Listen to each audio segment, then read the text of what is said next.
Hi, this is a quick demo of MiniPine, something I've been working on for the last few months in my spare time. I just wanted to show it to you. It's basically a Pinecone compatible vector database that runs on your machine. So say you have a project like this particular one, you create a folder and then you initialize MiniPine in it. It creates some configuration for that particular project, and then you can just go with MiniPine start. It will start an alternative for project in Pinecone, but locally on your machine. It will run on localhost on a specific port, and it will list it which port the API is listening and on which port the web application is started. And then you can open the web application and you can see what is the project that it currently serves, where it is located, the list of indexes, and then you can create an index much like you can do it with Pinecone. In this case, we're creating an index that is backed by a model, so it can do the embeddings for us. And you can see it has the same options, including the cloud and region, which are not used in this particular case. They're just for compatibility reasons with Pinecone. And it creates a namespace as well.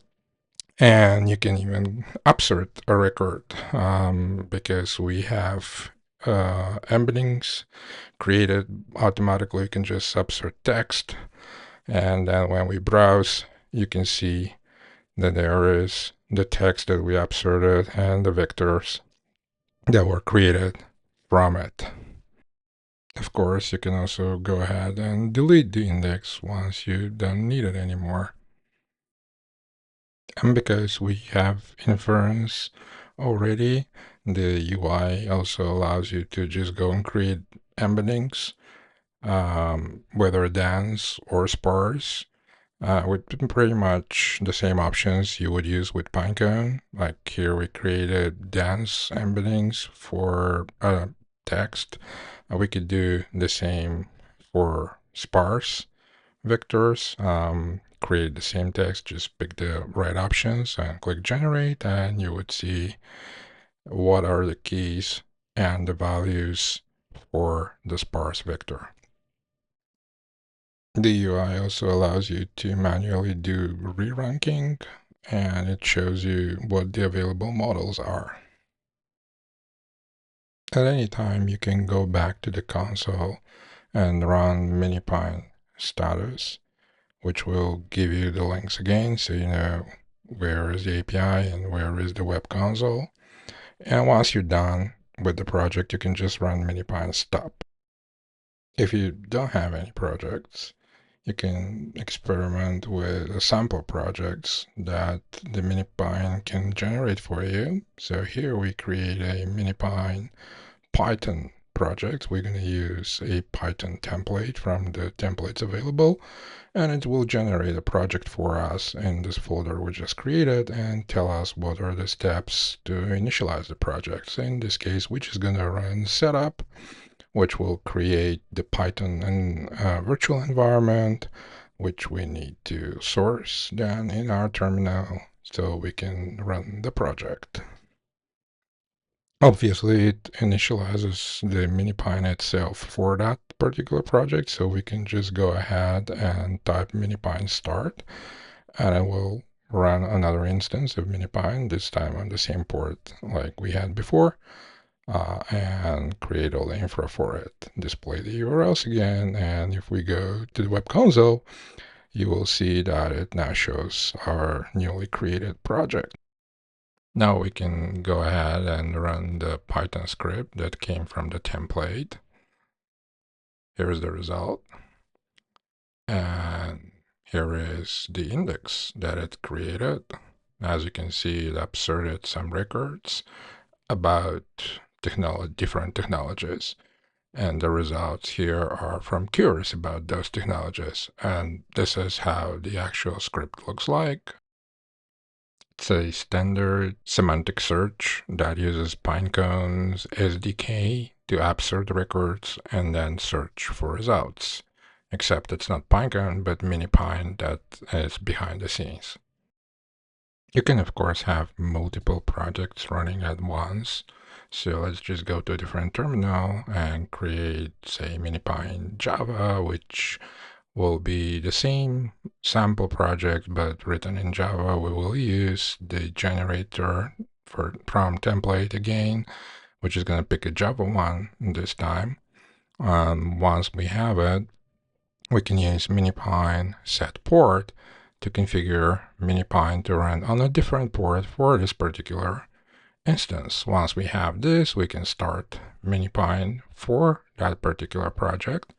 As you can see, it shows the different name and the different path, and it's going to start the same services, the API, the web console, just for this particular project. And you can see now it runs on port 32,000, which we can open. And then you can see this is the Java semantic search, and this is the Python semantic search, and they both run simultaneously, like you would expect. The Java project currently doesn't have any indexes, so let's run it with Maven. And once we do so, it will perform the same operations like with the Python one, and we can see that it will create an index in the MiniPine instance for this particular project, which we can then browse and see again the same results. If you check the source code, you will see that it does the same thing, and it uses the Pinecone Java SDK this time to connect to MiniPine. MiniPine is meant to be a drop-in replacement for Pinecone, so one can use it locally without having to create a Pinecone account. So the ultimate test is if you can get an existing application that uses Pinecone, replace the URL, and make it work with MiniPine. And this is exactly what we do here. PineStream is a sample application that I created some time ago that simulates a movie streaming platform and teaches you how to do semantic search, recommendations, and re-ranking, and all the stuff that Pinecone does. So as you can see, it's currently connected to Pinecone. We comment out those two lines, and we'll uncomment. For MiniPine, the API key can be anything, and the important thing is to have the local host with the right port for the controller host, which we just changed. And then we can run the application again. But before that, we of course need to start MiniPine for this project. Here again, we have the API and the web console running on a new port. And of course, currently there are no indexes there because we just created the environment. So let's go and start the application. The application is a web application and runs on port 3000. We can just open PineStream there. And the moment it starts, it creates the indexes that we need. So if we now go back to the MiniPine for that project, you'll see we have a movie dance and movie sparse. It uses 2 indexes. PineStream is a movie streaming simulator. It has information about movies, like plots and descriptions. It can generate embeddings from those, which is what we're doing now, and store them in Pinecone. Well, we changed the URL, so now it stores them in MiniPine. That's the idea of drop-in replacement. As you can see, when the process finished, it will have about 2,000 dense embeddings and about 1,000 sparse embeddings, which we can also confirm in the web console of MiniPine. Here are the dense embeddings. We can even search for using text for something that we know should appear in our movie data and see the results right in the web console. And we can also do the same for the sparse, confirm that we have a sparse vectors. Now we need to prove that the actual features of the Pine stream work. The first one is recommended for you, which is a recommendation. The second one is semantic search, which is going to choose one of the pre-selected semantic search queries, and it obviously works the same way as with Pinecone. And just to confirm the last one, which is the similarity search. So this is the confirmation we were looking for. The same application that was designed to work with Pinecone works with MiniPine just by switching the URL. So this is it for today. The project's pretty much a prototype, not ready to be used.